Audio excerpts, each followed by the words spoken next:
Alors, je vais vous faire cette présentation sur l'aorte thoracique en ETO. On va commencer par un petit peu d'anatomie. Donc, on la découpe en 4 parties. La racine aortique qui va de la valve jusqu'à la jonction sino-tubulaire. Et ensuite, l'aorte ascendante qui va de la jonction jusqu'au tronc artériel brachio-céphalique, qui s'appelle aussi innominate artery en anglais. Ensuite, on a la crosse aortique jusqu'à l'artère, un peu au-delà de l'artère sous-clavière gauche.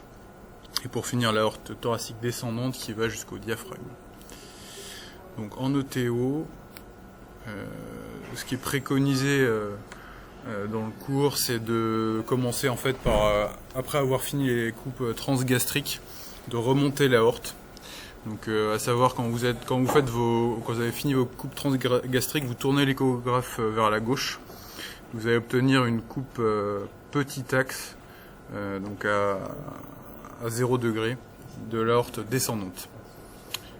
À savoir dans les petites choses, c'est que l'aorte ascendante distale et la crosse aortique proximale sont difficiles voire impossibles à voir parce qu'il y a l'intervasion d'air, donc de trachée et de la bronche gauche.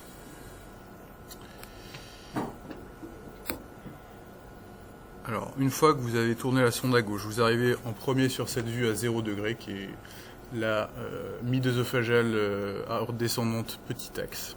Ensuite, si vous faites 90 degrés, vous pouvez l'analyser en longue axis. Donc c'est celle-ci. Et vous pouvez aussi faire du biplan si vous voulez avoir les deux d'un coup, par exemple, pour rechercher une dissection, parce qu'il faut toujours avoir deux plans. Si tu as une sonde qui le fait, tout à fait. Et l'idée c'est de dérouler jusqu'en haut en se remettant à chaque fois en 0 degré, puis éventuellement soit avec le biplan, soit repasser de temps en temps à 90 degrés.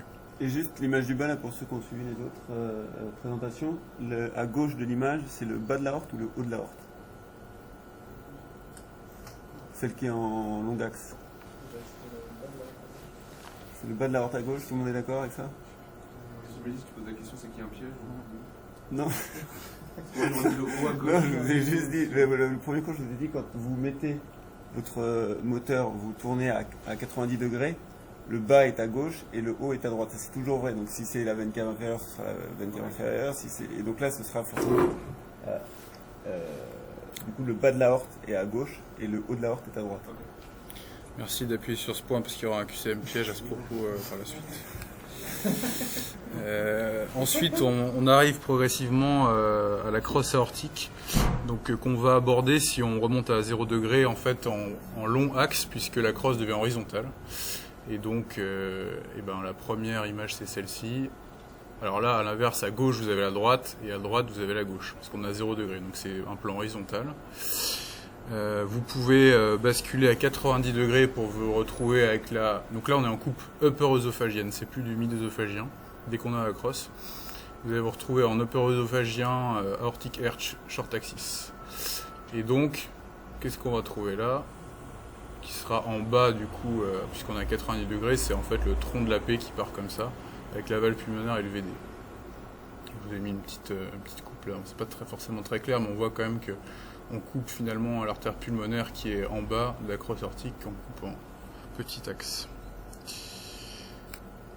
Et je me permets de remarquer, si vous faites cette coupe, faites pas comme Mathias qui un jour était rentré dans la salle. Et oui, non, parce qu'on est quand même pas loin de sortir tout simplement de l'œsophage quand on fait ça. Ah oui. Il avait fait le théo, regarde la crosse aortique, et puis il a fini par sortir la sonde qu'on n'a pas réussi à repousser. Si, on a réussi à la remettre. On a réussi à la repousser avec un peu de... Bon. Du coup, tu vas pas pouvoir garder ça.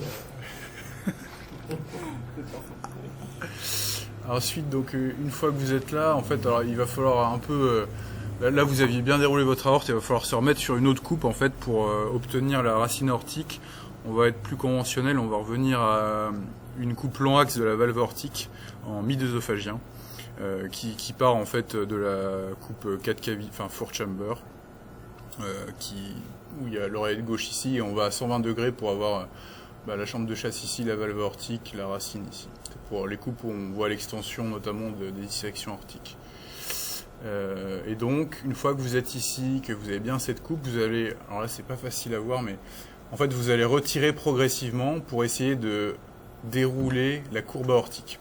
Donc, ce qui fait qu'en fait, si vous voulez suivre ici, vous allez devoir en même temps diminuer progressivement l'angle jusqu'à 90 voire 80 degrés pour rester en long axe de l'aorte ascendante.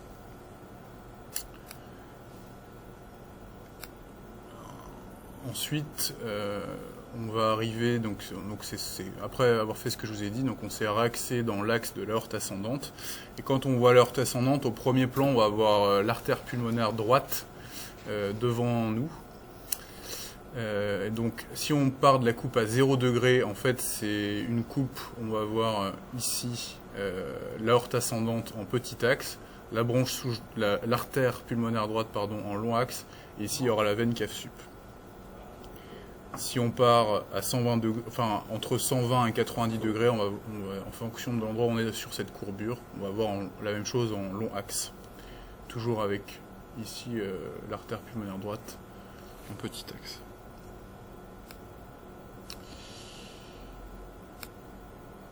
Ensuite, au niveau de la pathologie, on a la dissection aortique, donc là un peu plus de théorie. Donc, vous savez, les dissections Stanforda, c'est celle qui intéresse l'aorte ascendante.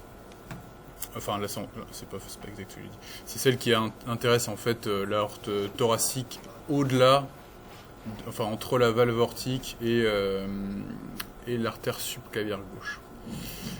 Pour confirmer, important, pour confirmer le diagnostic, il faut 2 coupes ETO ou 2 coupes scanographiques parce qu'on peut avoir des artefacts assez fréquemment. Globalement, les petites choses, c'est pour la vraie lumière, souvent elle va grossir en systole. Et pour le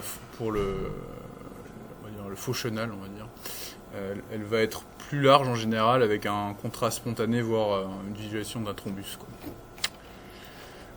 Quand vous voulez rechercher, dans le cadre des dissections de type A, une implication coronaire avec une extension de la dissection, il faut se remettre dans la coupe longue axe de la valve aortique pour rechercher une extension à la racine aortique qui ferait suspecter éventuellement une atteinte coronaire, rechercher des anomalies de la signalétique segmentaire et puis analyser la FEVG.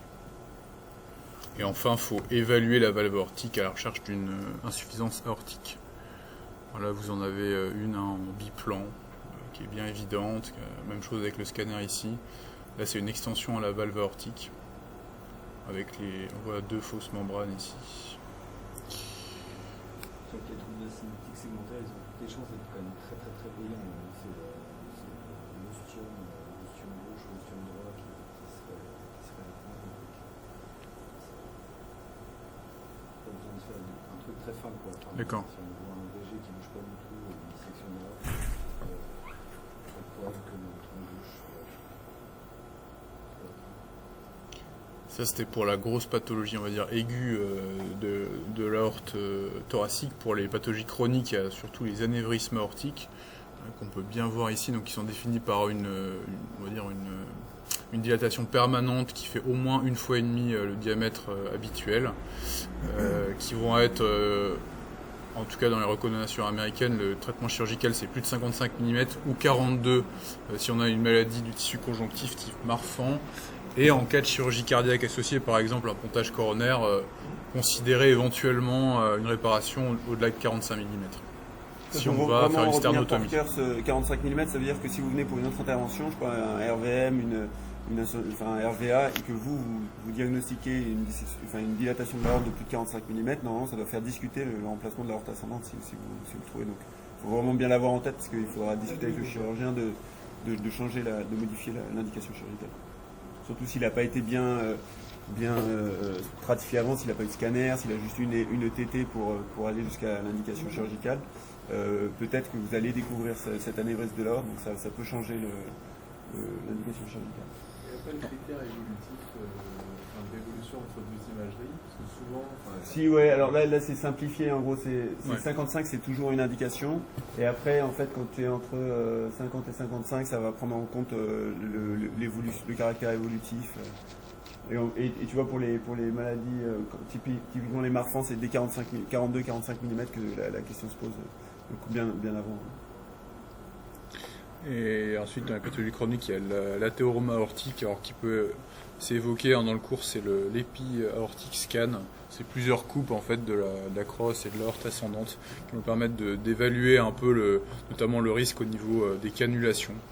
Donc essentiellement en fait savoir la location, savoir la localisation de ces plaques d'athérome et leur grade qui sont mis ici, ça va nous permettre d'éviter de manipuler certaines zones qui sont à risque embolique, notamment quand on arrive au-delà du grade 4, donc c'est des plaques à plus de 5 mm dans la lumière, et à 5 c'est dès qu'il y a un composant mobile. Donc, voilà. Tu dis là, c'est quelque chose qui est médico-légal, en Amérique du Nord, il y a plein de choses de bêtises. Oui, théoriquement, on est censé faire une écho épi aortique pour chaque. C'est pas fait dans notre centre. Alors, on fait la théorie, donc la pratique. Donc cette coupe, est-ce que c'est une coupe middle-œsophagienne de l'aorte ascendante en petit axe? Est-ce que c'est une upper-œsophagienne de l'arche aortique en petit axe? Est-ce que A, c'est l'aorte descendante? Est-ce que B, c'est le ventricule droit? Est-ce que C, c'est l'artère pulmonaire droite?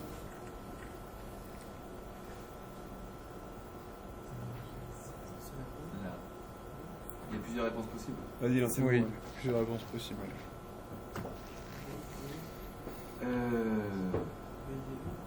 Alors déjà, là, si la A est vraie, la C devrait l'être. Et vice versa.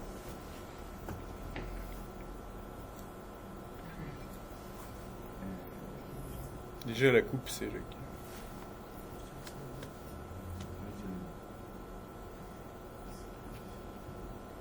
Right, BDE, ouais.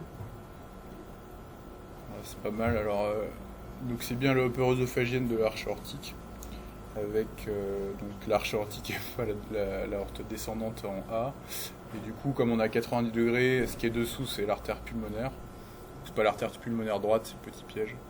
Et c'est bien le VD avec la valve pulmonaire. Ah bah oui, Voilà. c'est évident. Ensuite, sur cette coupe, est-ce que c'est une upper-œsophagienne de l'arche aortique en long axe? Est-ce que c'est une middle-œsophagienne aorte ascendante en petit axe? Est-ce que A, c'est l'artère pulmonaire? Est-ce que c'est une dissection type A? Et est-ce que vous pourriez voir un cathéter de Swan-Ganz en B s'il était présent? J'essaie de nous envoyer. Ah oui, il faut que ça se... faut réfléchir un peu. Alors,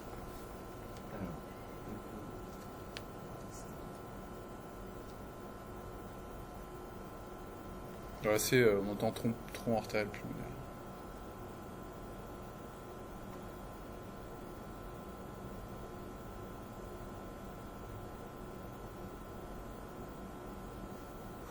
Si on reprend déjà la coupe,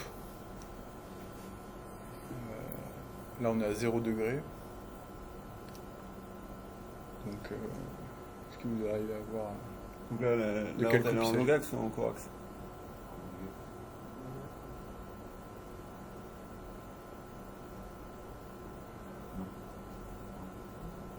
c'est pas Longax. Vous la voyez où la horte là? Vous reconnaissez pas la coupe? Non.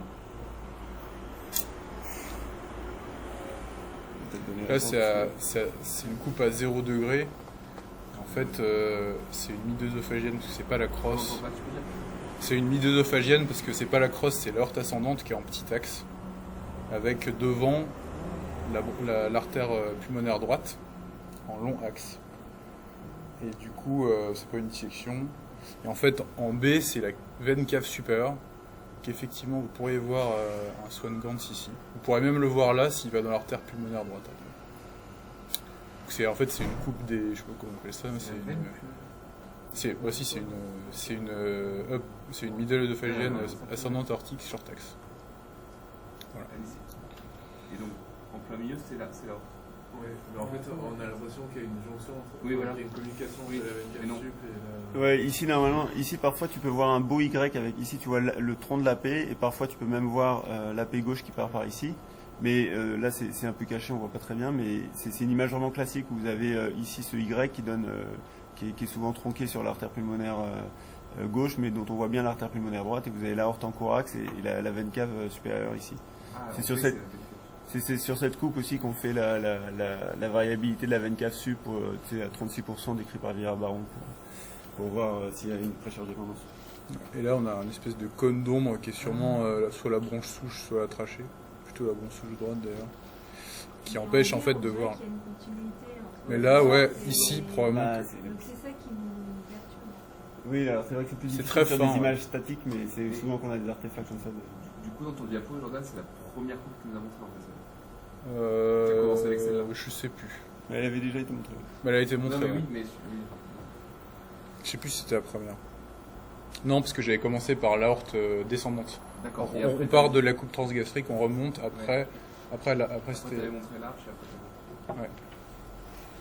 après, Alors celle-ci, c'est une upper œsophagienne de la racine aortique en longue axis. C'est une middle œsophagienne de la valve aortique en short axis ou en long axis. A, ça correspond à la feuillet mitral antérieure. B, ça correspond à l'aorte ascendante.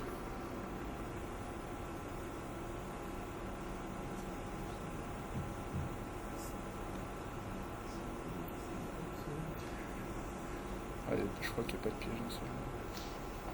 À la coupe déjà.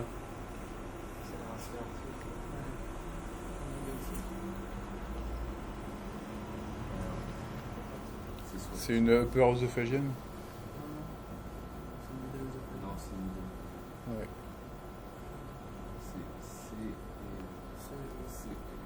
Donc déjà c'est la coupe C, on est d'accord. Oui.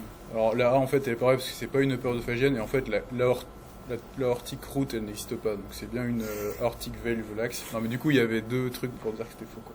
C'était pas non plus. La A, est-ce que la A c'est le feuillet mitral antérieur? Comment? Ah.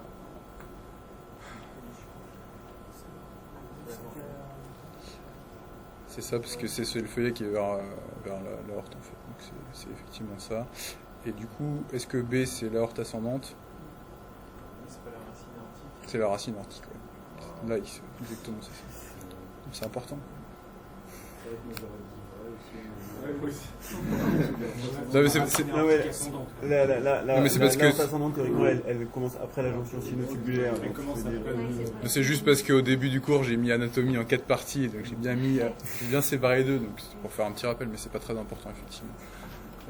Sur celle-ci, est-ce que c'est une middle œsophagienne aortique descendante en longue axis? Est-ce que c'est une arche aortique enfin une crosse aortique du coup en longue axis?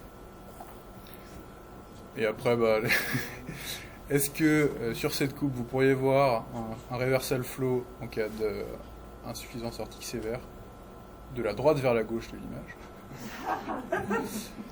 Est-ce que vous pourriez voir le TABC à la droite de l'image si vous mettiez éventuellement un angle à 90 degrés, sans bouger les quoi?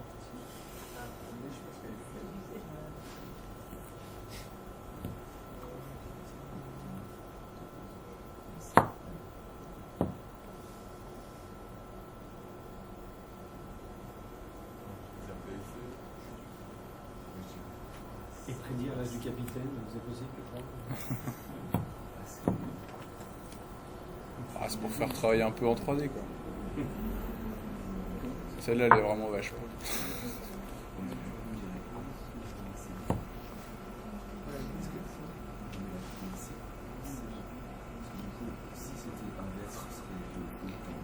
Donc là on est à 0 degré, hein, vous avez vu? On est à 0 degré, donc c'est quoi en fait qu'on voit? Ça c'est quoi? Ça, c'est pas large. Non, non, c'est. L'arbre descendant. À 0 degré.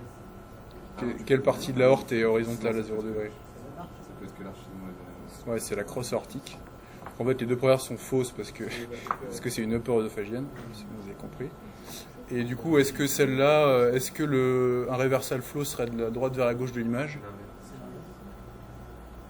Bah non, c'est ça, parce que du coup, là on est à 0 degré. La droite de l'image, c'est en réalité la gauche du patient. Et donc, en fait, ça va. La direction de la valve aortique, elle est par ici. Donc le reversal flow, il serait comme ça, donc c'est vrai. Voilà. Et ça, c'était vrai aussi. En fait, en gros, l'idée, c'est que si vous mettez à 90 degrés, vous risquez de couper le TABC. Et il sera sur la droite de l'image, puisqu'il sera en haut. 90 degrés, ce qu'il y a en haut, c'est à droite. Donc ça, c'est potentiellement vrai. Vous pouvez éventuellement voir le TABC si vous faites une rotation à 90 degrés. Vous avez compris ou pas? Parce que c'est... que ce soit un peu... 90 degrés, c'est En haut, 80 quand tu mets le quand c'est à gauche, c'est en bas à 90 degrés. Donc à droite. quand c'est à droite de en gros, quand tu es à 90 degrés, ce qui est à droite est en haut, ce qui est à gauche est en bas. Ouais. Comme tout à l'heure, on voyait l'artère pulmonaire qui était à gauche de la crosse aortique. Voilà, donc ça c'est pour prouver ce que je vous dis. Ça c'est le TABC en fait. Donc ça c'est à 90 degrés, c'est la même coupe à 90 degrés. Et en fait on voit le TABC qui sort à droite, donc en haut. Voilà. Et une petite dernière. Donc avec la coupe A, vous pouvez avec la coupe A seulement, vous pouvez diagnostiquer une dissection Stanford A. L'écho A, c'est une middle axis centrée sur la valve aortique en petit axe. Vous devez aller au bloc en urgence. Vous devez dire au chirurgien de faire une réimplantation. Et vous pourriez facilement voir une dissection associée de la carotide gauche, si elle était présente. Si vous changez de coupe, hein, j'entends. Que là, ce sera un peu vache.